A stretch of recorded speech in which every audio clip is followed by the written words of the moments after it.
आपका स्वागत है। मैं हूं संजना। आइए नजर डालते हैं आज की कुछ खास खबरों पर।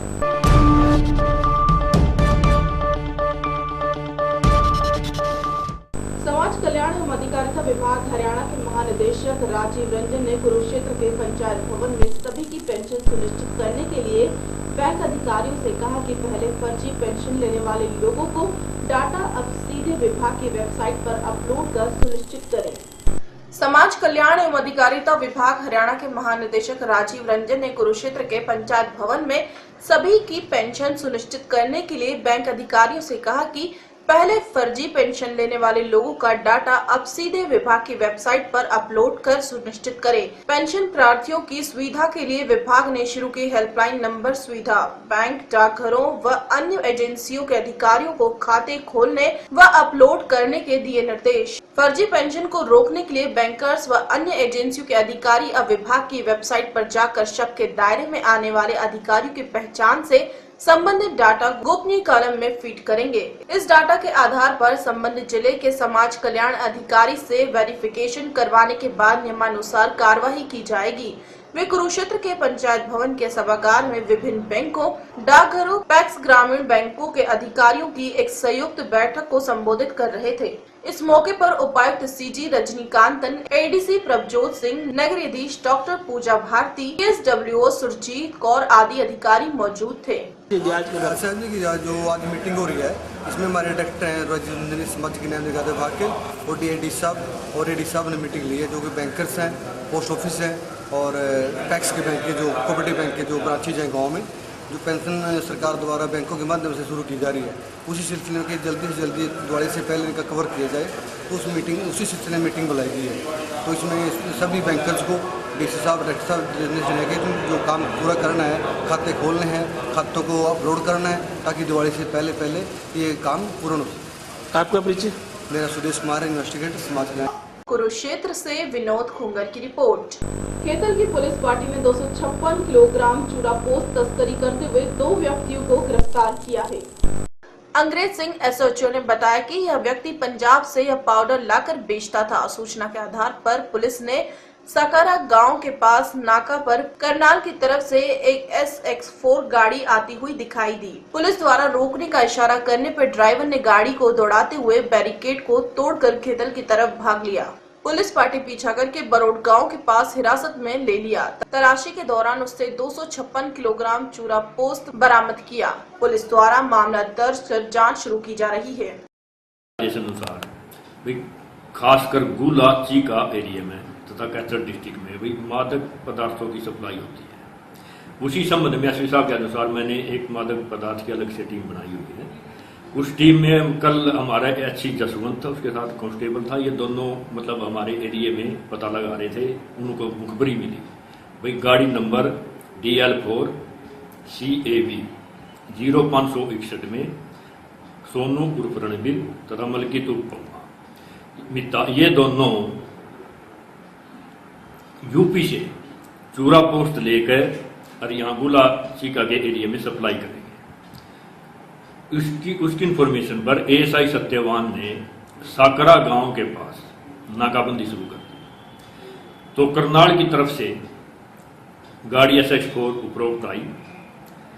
हमारे मुलाजिम ने नाका उसको इशारा किया रुकने का, उसने गाड़ी नहीं रोकी। मुलाजिम के ऊपर चढ़ा रही होती है, हमारी सरकारी गाड़ी को साइड मार के भाग दी। ASI सत्यवान ने टीम के साथ उसका पीछा किया। गांव बरोट के पास उस गाड़ी को दोनों आरोपी छोड़कर खेतों की तरफ भाग दिए, जिस पर पुलिस कर्मचारियों ने काबू किया। काबू करके गाड़ी के बाद DSP AEC श्री जोगिंदर सिंह को मौके पर बुलाया। उनकी मौजूदगी में तलाशी ली तो गाड़ी में 260 kg चूरा पोस्त बरामद हुआ। सर तो क्या नाम था इनका, कहाँ के रहने वाले थे? ये सोनू उर्फ रणबीर, मलकित उर्फ मिता, ये दोनों गांव ककेड़ी के रहने वाले हैं, जो सीवन थाना में गांव पड़ता है। दोनों आरोपियों को गिरफ्तार कर लिया गया है। आज उनको पुलिस रिमांड पर लिया जाएगा। पुलिस रिमांड पर उन पर कहाँ से चूरा पोस्त लेकर आया है, कहाँ कहाँ सप्लाई करता है, उसके बारे में पूछताछ की जाएगी और जो इसमें और वांटेड होंगे उन सभी के खिलाफ कार्रवाई की जाएगी। तो क्या लगते हैं किस तरह के अपराधी हैं, क्या प्रोफेशनल है सर? अब तक जो इनसे पूछताछ की गई है, ये काफी दिनों से इन्होंने माना भी हम 17-18 चक्कर मतलब इस गाड़ी में चुरा पोस्ट के लगा चुके हैं। तो लगभग कहाँ कब से काम कर रहे थे ये करीब 5-6 महीने से काम कर रहे हैं। तो आज जो बरामद हुआ है लगभग कितना वजन है, क्या कितनी क्वांटिटी है सर उसमें? 260 kg, जिसकी कीमत करीब 8 लाख रुपए है। तो आज पेश इनको करके और रिमांड में लिया जाएगा? आज अदालत में पेश किया जाएगा दोनों आरोपियों को तथा पुलिस रिमांड पर लिया जाएगा। Thank you. कैथल से राजेश सेठी की रिपोर्ट। भगवान श्री कृष्ण के श्री मुख से उत्पन्न हुई पावन श्री गीता के जन्मोत्सव को हर्षोल्लास तथा नए स्वरूप में आयोजित करने के लिए धर्मनगरी कुरुक्षेत्र में की जा रही है जोरों शोरों से तैयारियां। भगवान श्री कृष्ण के श्री मुख से उत्पन्न हुई पावन श्री गीता के जन्मोत्सव को हर्षोल्लास तथा नए स्वरूप में आयोजित करने के लिए धर्मनगरी कुरुक्षेत्र में की जा रही है जोरों शोरों से तैयारियां। श्री गीता जयंती महोत्सव पर आयोजित होने वाले राज्य स्तरीय सांस्कृतिक कार्यक्रम के उपलब्ध में श्री जयराम विद्यापीठ के गीता शोध केंद्र में शैक्षणिक संस्थानों के प्रतिनिधियों और संगीत अध्यापकों की बैठक हुई। इस वर्ष श्री गीता जयंती महोत्सव को विस्तृत तथा भव्य स्वरूप में आयोजित करने के लिए विशेष कार्यक्रम निर्धारित किए गए हैं और उनकी योजनाएं भी बनाई गई है। इस संबंध में श्री जयराम विद्यापीठ के गीता शोध केंद्र में गीता जयंती आयोजन कमेटी की बैठक विद्यापीठ के ट्रस्टी राजेंद्र सिंगल की अध्यक्षता में आयोजित हुई।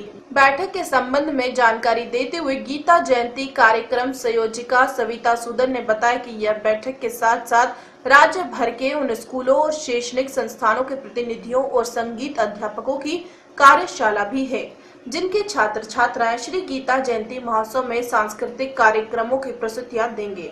उन्होंने बताया कि इस वर्ष सांस्कृतिक कार्यक्रम प्रतियोगिताओं में फिल्मी गीतों से परहेज किया गया है और सभी प्रतियोगिताएं भारतीय संगीत शैली में होंगी। कार्यक्रम संयोजिका सविता सुदन ने बताया कि कार्यशाला में भाग लेने आए सभी स्कूलों तथा शैक्षणिक संस्थानों के प्रतिनिधियों और संगीत अध्यापकों से सुझाव भी लिए गए हैं। श्री गीता जयंती महोत्सव में जयराम विद्यापीठ में गीता श्लोकाचरण प्रतियोगिता, भजन गीता तथा श्री कृष्ण लीला पर आधारित सामूहिक नृत्य तथा आर्ट व क्राफ्ट पर आधारित सभी प्रतियोगिताएं रखी गई हैं। इन प्रतियोगिताओं में हजारों छात्र छात्राएं अपनी प्रतिभा का प्रदर्शन करेंगे। जयंती पर होने वाले स्कूली कार्यक्रमों के समक्ष में उसमें मीटिंग रखी गई है और इस मीटिंग ही नहीं, एक कार्यशाला भी है। इसमें विभिन्न स्कूलों के टीचर्स अपने सुझाव रखेंगे और कोई जहाँ भी उनको किसी तरह की कोई दिक्कत है उनमें हम उनका सहयोग देंगे और उन्हें बताएंगे कि किस तरह से वो अपने बच्चों को तैयार करें ताकि सब बच्चे इन प्रतियोगिताओं में अच्छे से अच्छी अपनी प्रस्तुति। इस बैठक में इस बात की चर्चा की जा रही है कि जो गीता जयंती में किन कार्यक्रमों को प्रस्तुति दी जानी है? हाँ, बिल्कुल की जा रही है। इसमें विभिन्न प्रतियोगिताओं का भी पुष्टि की गई है, जैसे कि गीता श्लोकोच्चारण है, भजन है, सामूहिक नृत्य है। इसके अलावा क्राफ्ट की सभी प्रतियोगिताएं, वो चाहे पेपर क्राफ्ट है, मेहंदी है, रंगोली है, सब तरह की प्रतियोगिताएं भी इनमें शामिल की जाए। ये सारी विद्यापीठ हमेशा अपने लेवल पर करता है और हम इस बार भी बड़े जोर शोर से इसे ऑर्गेनाइज करेंगे। आपका परिचय? मैं सविता सूदन, मैं इन कार्यक्रमों की संचालिका। कुरुक्षेत्र से विनोद खुंगर की रिपोर्ट। कुरुक्षेत्र के कस्बा पेहोआ में नाबालिग द्वारा लगाए गए मजबूरन आत्महत्या करने के आरोप में एक महिला को गिरफ्तार किया है।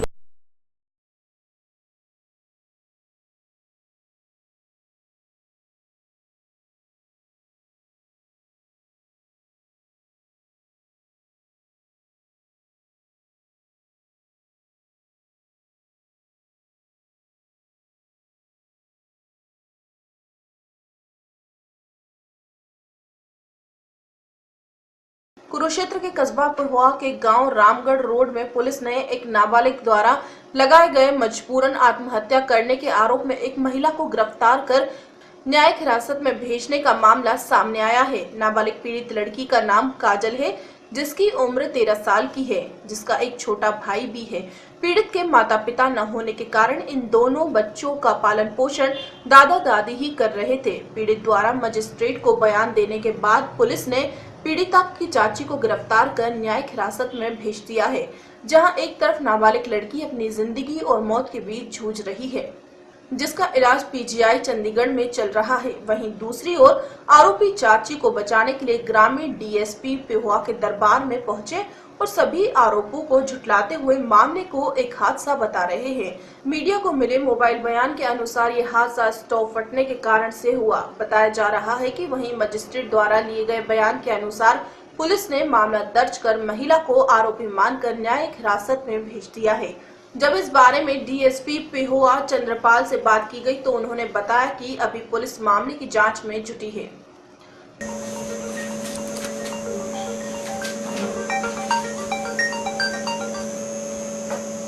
सर, जो ये रामगढ़ रोड में बच्ची के जो जलने का मामला है, ये क्या मामला है? दिनांक 1/10/15 को मर्निंग केस का रुख आया था, जिस पर मजिस्ट्रेट साहब के बयान कराए थे, तो उस पर मुकदमा दर्ज किया गया और उसकी चाची को गिरफ्तार किया गया।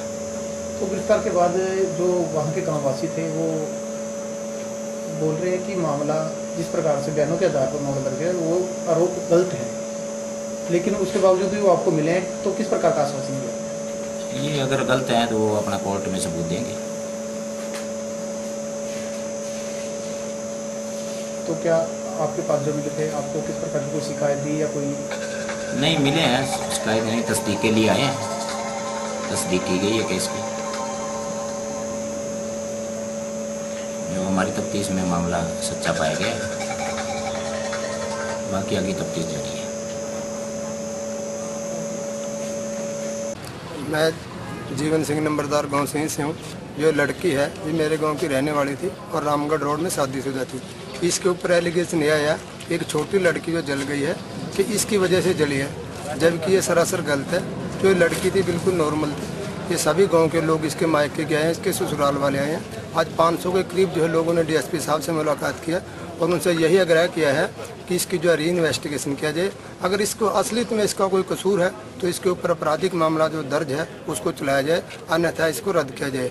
जबकि आप सभी लोग जानते हैं, उसके गाँव के लोग भी जानते हैं कि छोटे बच्चे हैं तो बिल्कुल इनका बुरा हाल है रो रो करके। तो हमारी ये मांग है प्रशासन से, डीएसपी साहब से भी, और इसके लिए हम सिंह विंडो पे भी शिकायत करेंगे, डीजीपी से भी मिलेंगे। तो हमारी ये मांग है कि इस मामले की जो है री इन्वेस्टिगेशन करके दूध का दूध और पानी का पानी निकाला जाए। अगर किसी के साथ भी बेइंसाफी है तो उसके साथ बेइंसाफी ना की जाए। तो क्या मानते हो आप ये जो हादसा है किस प्रकार से? नहीं, ये अचानक हादसा हुआ। इस बच्चे की जो मानसिक स्थिति ठीक नहीं थी जो जलने वाला है, तो उसका लड़की का जिसको ऊपर एलिगेशन लगाया गया, जिसके ऊपर 306 का पर्चा दर्ज किया गया, वो गलत है। तो हमारी ये मांग है कि उसकी बिल्कुल दोबारा से जांच की जाए। अगर आपको ये लगता है कि मामला बिल्कुल सही है तो आपराधिक मामला दर्ज किया जाए, अन्यथा रद्द किया जाए। किस प्रकार से बता रहे हो कि आप उसकी मानसिक स्थिति ठीक नहीं ठीक थी? जो बच्चा है ना, उसके गाँव वालों ने भी ये बताया कि उसकी लड़की की जो कई दिन से वो अपनी जो नॉर्मल स्थिति है वो ठीक नहीं थी। तो बच्चे उसके आसपास के सारा गांव के लोग हैं, उनके गांव के लोगों ने बताया कि वो बच्चा है ना, तो उसकी मानसिक स्थिति ठीक ना होने की वजह से जो है, इस वजह से हुआ है हादसा। तो ये पहले भी लोगों ने अपने तौर पर भी इन्वेस्टिगेशन की है। तो क्या उस बच्चे की कभी पहले मेडिकल इन्वेस्टिगेशन हुई है कि किस प्रकार की? नहीं, उसकी उम्र अभी 12-13 साल की उम्र है। इन्वेस्टिगेशन का तो कोई मसला ही नहीं। कोई मेडिकल वगैरह? नहीं, कोई मेडिकल वगैरह ऐसा नहीं है। हाँ जी, क्या नाम आपका? रामफल। कहाँ के रहने वाले? रामगढ़ रोड। तो ये जो मामला है, जिस वक्त ये हादसा हुआ आप कहाँ थे? ये मेरे घर के पड़ोस में है जी, मेरा घर इसके बिल्कुल साथ लगता घर है जी। आपको कैसे सूचना मिली? ये जब लड़के चिल्लाए ना, आग लगी हुई थी इसको, तब मेरे को पता लगा चिल्लाने से, लड़के के चिल्लाने से। तो जो आग लगी आप मौके पे पहुंचे, आग को किसने बुझाया और किस प्रकार से इस पर काबू किया? आग इसका मतलब गेट बंद था, ताला लगा था। इसके दादाजी ने इसका ताला खोला जी। मैंने वहाँ इसकी इनके खाट से कंबल उठा के पानी में बह के फिर लड़के को मतलब बुझाया। उसी टाइम पर लड़के शांत हो गए। तो जिस पे आरोप लगाया है कि वो महिला उस जो सिचुएशन थी उस जगह से कितनी दूर पे थी? वो महिला वहाँ उस टाइम मौके पर नहीं थी। कुरुक्षेत्र से विनोद खुंगर की रिपोर्ट। कुरुक्षेत्र में चल रहे भाजपा चंडीगढ़ 4 दिवसीय प्रशिक्षण महाअभियान का हुआ समापन। प्रशिक्षण महाअभियान के अंतिम दिन पहुंचे भाजपा के राष्ट्रीय उपाध्यक्ष विनय सहस्त्र ने कहा कि देश में केवल मात्र भाजपा ही दे सकती है सुशासन। कुरुक्षेत्र में भाजपा के राष्ट्रीय उपाध्यक्ष विनय सहस्त्र ने कहा कि देश में भाजपा ही एकमात्र ऐसा संगठन है जो नागरिकों को सुशासन देने में सशक्त है।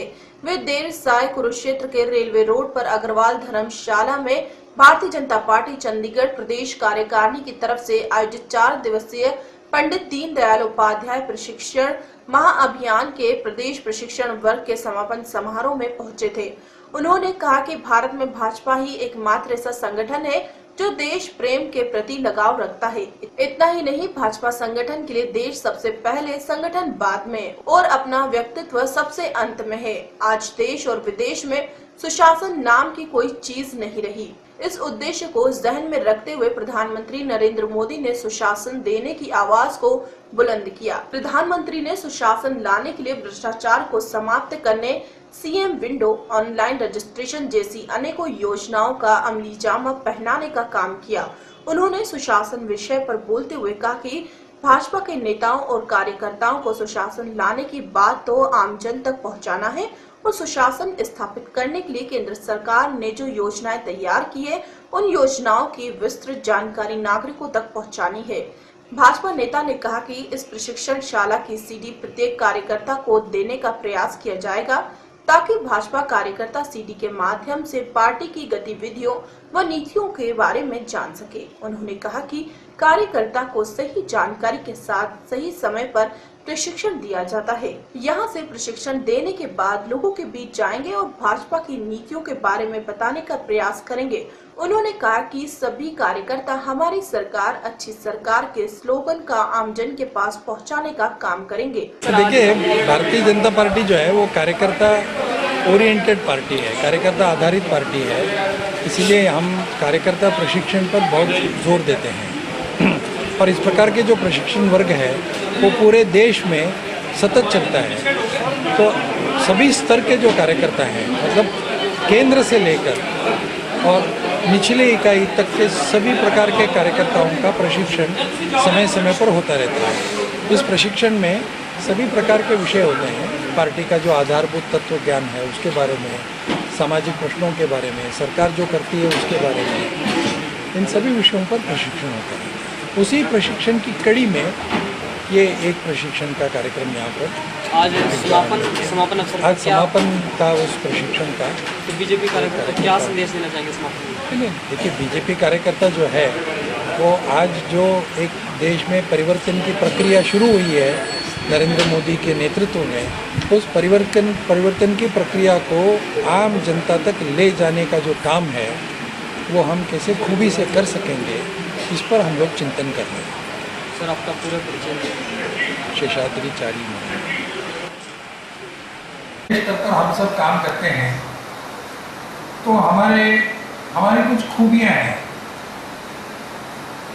जिसके कारण हम उस स्तर तक आ सकें।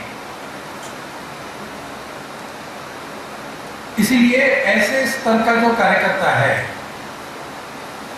उसके सामने अनेक विषयों के बारे में प्रतिपादन, अब जैसे टंडन जी ने बताया, उन सभी बातों के बारे में कहा गया।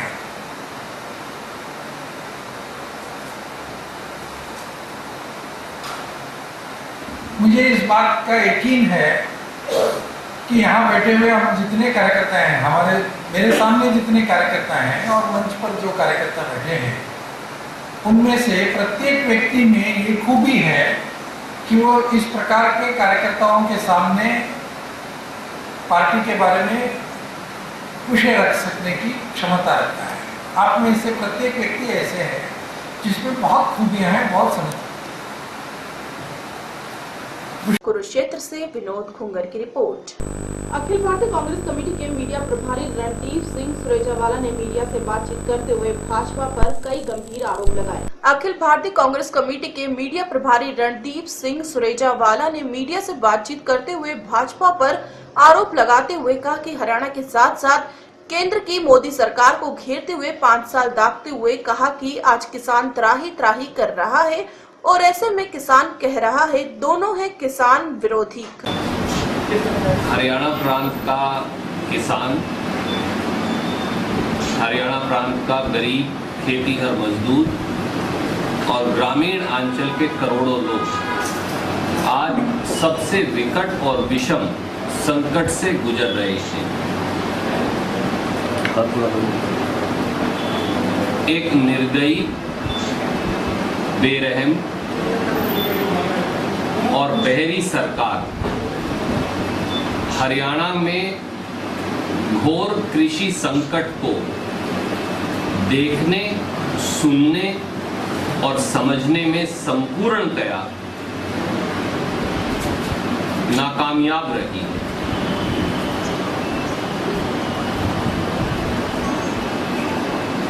भारतीय जनता पार्टी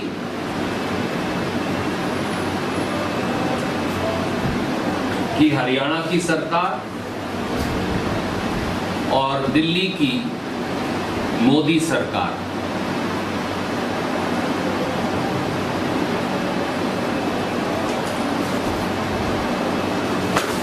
इन दोनों के बारे में ग्रामीण अंचल का किसान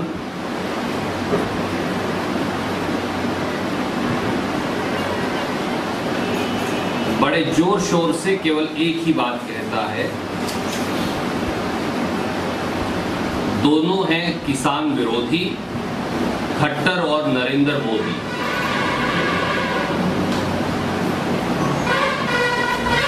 नतीजा यह है कि हरियाणा में 85 से अधिक शहरों से लेकर और 7,500 हरियाणा के ग्रामीण अंचल के गांव इस कृषि संकट के चलते आर्थिक विषम परिस्थितियों से में पिस रहे हैं।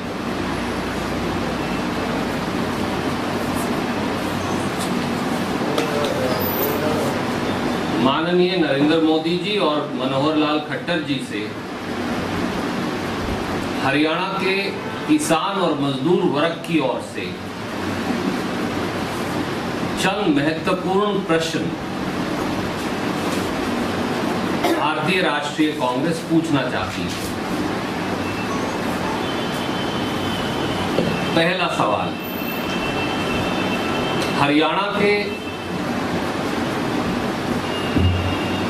किसान को और खेत मजदूर को धान की फसल की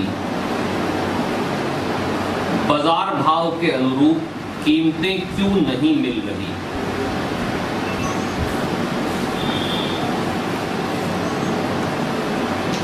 $1509 किस्म का धान जिसे कांग्रेस पार्टी ने बासमती की श्रेणी में शामिल करवाया था, लगभग यमुनानगर पंचकूला से लेकर पानीपत तक, फरीदाबाद तक और दूसरी तरफ कैथल, जींद, रोहतक इत्यादि हिसार तक मंडियों के अंदर आ चुका है। कांग्रेस शासन में 2013-14 में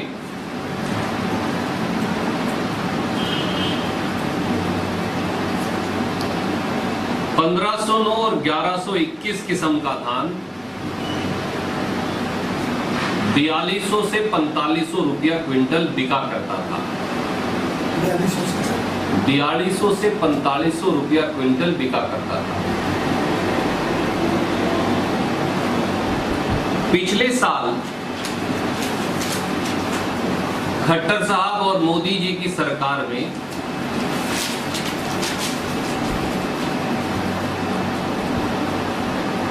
$1509 धान 3000 और 3200 रुपए क्विंटल बिका और 1121 किस्म का धान 2800 से 3000 रुपए क्विंटल बिका।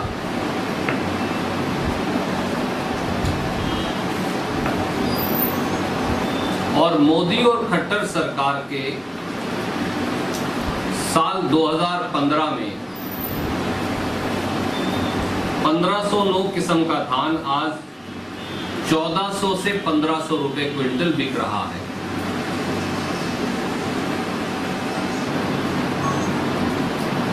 इसके साथ साथ एक और तुगलकी निर्णय लेते हुए नरेंद्र मोदी जी ने पूरे हिंदुस्तान में गेहूं और चावल पर जो सरकारें बोनस देती थी ताकि कुछ कीमतों की भरपाई हो सके, उन पर भी प्रतिबंध लगा दिया।